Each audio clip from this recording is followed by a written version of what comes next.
అంటుంది ఈమె సాక్ష్యం ఏంటంటే, బెత్లెహేములో ఉన్నప్పుడు నేను మధురము, మరి ఏమైపోయావు? సన్నిధికి దూరం అయిపోయాను, దేవుడికి దూరం అయిపోయాను. అందుకే నేను ఎలా మారిపోయాను? మారాగా మారిపోయాను. ఎప్పుడైతే దేవుడికి దూరం అవుతారో మారా అయిపోతాడు.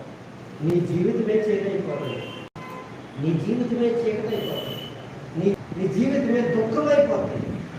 ఎన్ని రోజు బాగుంటుంది, తర్వాత బాగుంటుంది, ఎండిపోయిన తర్వాత కాలిపోతుంది.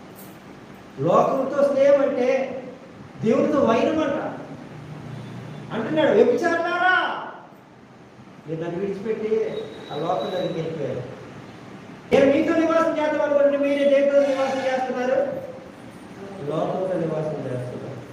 నా సహోదరి ఇది నా స్మృతికి అడుగుతున్నాను, నువ్వు ఎవరితో నివాసం చేస్తున్నావు? నువ్వు ఒకవేళ లోకమే కావాలి, లోకంలోనే నాకు ఆశ్రయం దొరుకుతుంది, లోకంలో నాకు సంతోషం సుఖం దొరుకుతుంది అని ఇష్టపూర్వకంగా వెళ్తే ఎవరినా ఎవరన్నా బట్టి నువ్వు సంతోషించు. కానీ ఇదంతా కూడా నీ తీర్పులోకి వస్తుందని జ్ఞాపకం ఉంచుకో. దేవుని సన్నిధి విడిచిపెట్టి, బెత్లెహేమును విడిచిపెట్టి మోయాబు వెళ్ళిపోతున్నట్లుగా మనుషులు దేవుని సన్నిధిని, దేవుని మందిరాన్ని విడిచిపెట్టి లోకానికి చేరువవుతున్నారు. లోకానికి చేరువవటం వల్ల, దేవుని దూరం అవటం వల్ల మధురముగా ఉన్న నయోమి మారా అయిపోలేదా? ఎండిపోలేదా?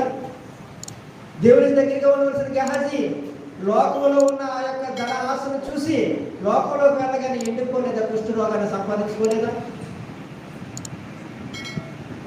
యేసుతో వెలిసిన యోధ యేసయ్య ఆత్మీయ జీవితాన్ని పొందుకోవాలని ఉండకుండా యేసు దగ్గర ఉన్న డబ్బులు చూసి, ఆ డబ్బు ఆశను చూసి, డబ్బు వెనకాల పరిగెట్టిన యోధ ఏమైపోయాడు చూడలేదా? నష్టపోయాడు కదా. నా ప్రియ సహోదరి, ఈ మాటలు వింటున్న నీకు కనువిప్పు కలగాలని దేవుడు చెప్తున్నాడు. నువ్వు దేని వెనకాల పరిగెడుతున్నావు? కరువులో నేను వాళ్ళని పోషించడానికి నా కను దృష్టి వాళ్ళని చూస్తున్నాయి అంటున్నాడు. ఆయన కను దృష్టి నేను చూడట్లేదు అనుకుంటున్నావా? ప్రతి సోదరు నుంచి నేను తప్పించడానికి నేను సిద్ధంగా ఉన్నానంటున్న దేవుడిని నువ్వు మర్చిపోయావు. ఎవరెవరితో చూస్తున్నావు? ఈ మాట నీకు బలపరచాలని దేవుడు చెప్తున్నాడు. జాగ్రత్త. దేవుడికి దూరం అయిపోతే డ్యామేజ్ అయిపోతావు, దేవుడికి దూరం అయితే ఎండిపోతావు, దేవుడికి దూరం అయితే నాశనం అయిపోతావు. ఒకవేళ లోకానికి చేరుకుంటున్నావేమో చెల్లి, ఇది ఒక ప్రభువు నీకు పిలుపునిస్తున్నాడు. వెనక్కి మళ్ళు పర్వాలేదు. నువ్వే పాపానికి దగ్గర అవుతున్నావు, నీ దేవుడు నీతో మాట్లాడుతున్నాడు. నీకు తెలుసు, దేవుడు సూటిగా నీతోనే మాట్లాడుతున్నాడు. దానికి నువ్వు వెనుదిరగమంటున్నావు. నువ్వు లోకంలోకి వెళ్తున్నావు, పాపంలోకి వెళ్తున్నావు.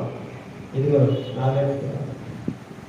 దేవుడిని రాజుగా చూసుకున్నట్లయితే దేవుడిని ఆశీర్వదిస్తాడు.